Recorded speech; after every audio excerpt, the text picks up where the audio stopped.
Hello दोस्तों, कैसे हो आप लोग। आज हम लोग इस वीडियो के माध्यम से एक टॉपिक पे चर्चा करेंगे बेटे। वो टॉपिक है केस लॉ, मोहिरी बीवी वर्सेस धर्मोदास घोष।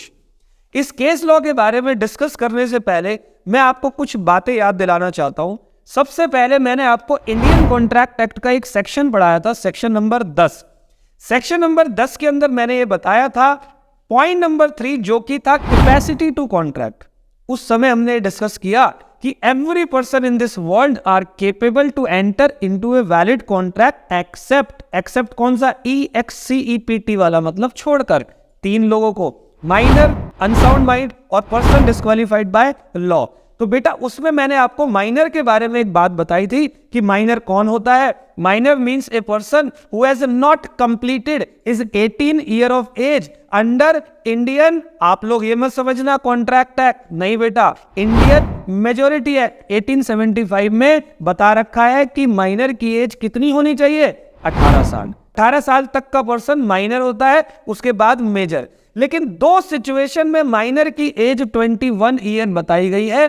जब माइनर की प्रॉपर्टी को चलाने के लिए कोई एडमिनिस्ट्रार कोर्ट के द्वारा अपॉइंट किया गया है, या जब माइनर के गार्जियन को कोर्ट के द्वारा अपॉइंट किया गया है, तो ऐसी सिचुएशन में कोर्ट भी मानता है कि माइनर के माइंड को डेवलप होने में थोड़ा समय लगेगा। तो ऐसी 2 सिचुएशन में 21 साल। तो बेटा रूल्स अबाउट माइनर का एक पहला पॉइंट मैंने आपको बताना है, जो कि ये कहता है माइनर्स एग्रीमेंट इज वॉइड अब इनिशियो। यानी कि अगर आप किसी भी माइनर के साथ कोई एग्रीमेंट बना रहे हो तो वो एग्रीमेंट पूरा का पूरा यूजलेस एग्रीमेंट होगा, वॉइड अब इनिशियो। वॉइड अब इनिशियो मतलब वॉइड फ्रॉम वेरी बिगिनिंग, मतलब यूजलेस फ्रॉम वेरी बिगिनिंग, मतलब उसकी कोई वर्थ नहीं रहेगी, उस एग्रीमेंट की कोई वैल्यू नहीं रहेगी। तो बेटे ऐसे ही एक केस आया था 1903 में। वैसे केस तो पहले से चल रहा था, 1903 में इस केस का डिसीजन आया था। केस का नाम था मोहिरी बीवी वर्सेस धर्मोदास घोष। अब बेटा ये केस क्या था। बेटा धर्मोदास घोष नाम का एक माइनर था जिसके पास कोई इमूवेबल प्रॉपर्टी थी।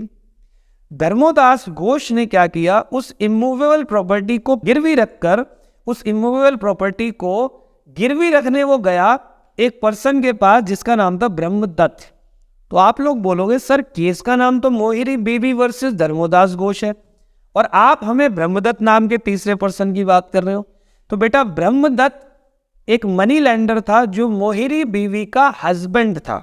ब्रह्मदत्त ने पैसा दिया उधार, किसको, माइनर को, प्रॉपर्टी गिरवी अपने पास रखकर। और जब ड्यू डेट की बारी आती है तो फिर माइनर थोड़ा सा समझदार था उस समय पर, और माइनर ने ये बात बोली कि भाई मैं आपको पैसे नहीं दूंगा क्योंकि एग्रीमेंट बनाते वक्त मेरी उम्र 18 साल से कम थी। तो बात जाती है कोर्ट ऑफ लॉ में। तो जब कोर्ट ऑफ लॉ यानी कि कानून में जब ये बात जाती है, कोर्ट में ये बात जाती है, तब तक ब्रह्मदत्त की डेथ हो चुकी होती है और ब्रह्मदत्त के बिहाफ पर उसकी वाइफ मोहिरी बीवी केस फाइल करती है धर्मोदास घोष पर। और कोर्ट ये बात बोलता है कि जी आपने जब इस माइनर को पेमेंट करी थी प्रॉपर्टी को गिरवी रखकर, तो उस समय पर ये माइनर था, ये पर्सन माइनर था और माइनर्स एग्रीमेंट इज वॉइड अब इनिशियो। तो वहां पर 1903 में ये कोर्ट ऑफ लॉ का डिसीजन था कि अगर आप किसी भी माइनर के साथ कोई एग्रीमेंट बनाते हो तो ध्यान रखना उस एग्रीमेंट की कोई भी वैल्यू नहीं रहने वाली, वो एग्रीमेंट प्रॉपर तरीके से यूजलेस एग्रीमेंट है। और तब से ये केस जो है वो फेमस केस है और ये वाला केस आपके एग्जाम पॉइंट ऑफ व्यू से भी बहुत बहुत बहुत ज्यादा इंपॉर्टेंट है।